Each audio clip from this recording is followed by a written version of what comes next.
صدري ويسر لي أمري واحلل عقدة من لساني يفقهوا قولي.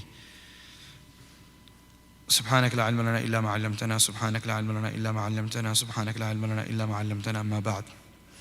Respected elders and brothers, mothers and sisters, dear listeners, the world that we live in, that Allah subhanahu wa ta'ala created us all in, is a world of means. And we are surrounded by means, and we're making always effort to gather more means to be able to achieve our goals. And so this world apparently seems to be very dependent upon the means. Whichever individual has the contacts, has the means, has the material things, then he is regarded as successful. He's got it, he's made it. And whoever misses out on those contacts, whoever misses out on that education, whoever misses out on that jackpot, whoever misses out on that opportunity, then we term him as someone who lost out, a loser, miskeen, bachara, he missed out this opportunity.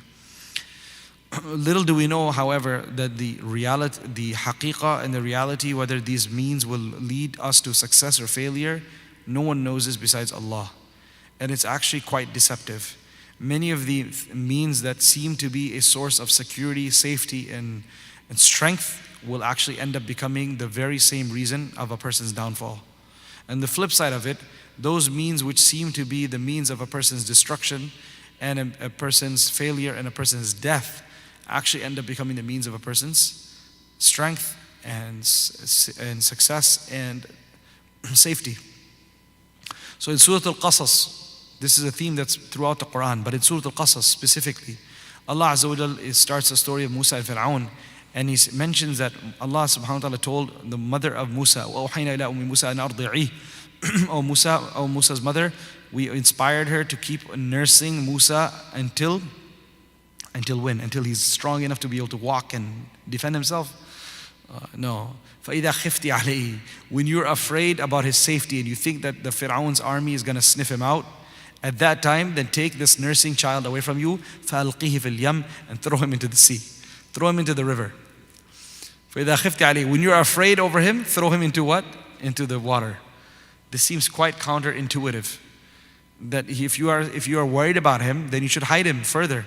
You should run with him, hide him in your home, cover him up. Instead, completely opposite of that, Allah says, when you're afraid about his safety, throw him into the water. وَلَا تَخَافِي And guess what? When you throw him into the water, do not be afraid about his safety. وَلَا تَحْزَنِي And do not grieve. Don't grieve over what happened, and don't be afraid about the future. So water is obviously a means of average person can die in it. It can easily destroy a person. A person can drown in it. And for sure, when it comes to a small infant, a newborn, how do you survive in the water, even if you put him in a box and you throw the box in? But Allah subhanahu wa ta'ala wanted to show that the apparent means of failure and death actually can, if Allah wills, can actually become the strongest means of protection. And then Allah Azza wa Jal made it such that the army of Fir'aun and the people of the Fir'aun saw the tabut, saw the box, and they grabbed for it, opened it, inside there was this young baby smiling at them. And so Allah Azza wa Jal then أَلْقَيْتُ عَلَيْكَ مُحَبَّةً مِنِّي Allah put Musa alayhi salam muhabba into the heart of anyone who saw him, especially Asiya, the wife of Fir'aun. So now he ends up in the palace, as we all are aware.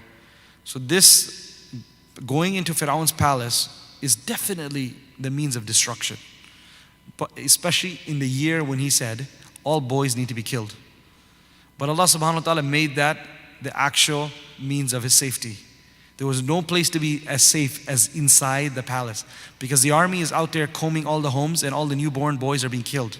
The one place that they're not going to come after is, of course, if Fir'aun says, hey, this is my baby and I'm going to keep him in the palace. Who would have the guts to kill him? So there was no safer place than the palace of Fir'aun.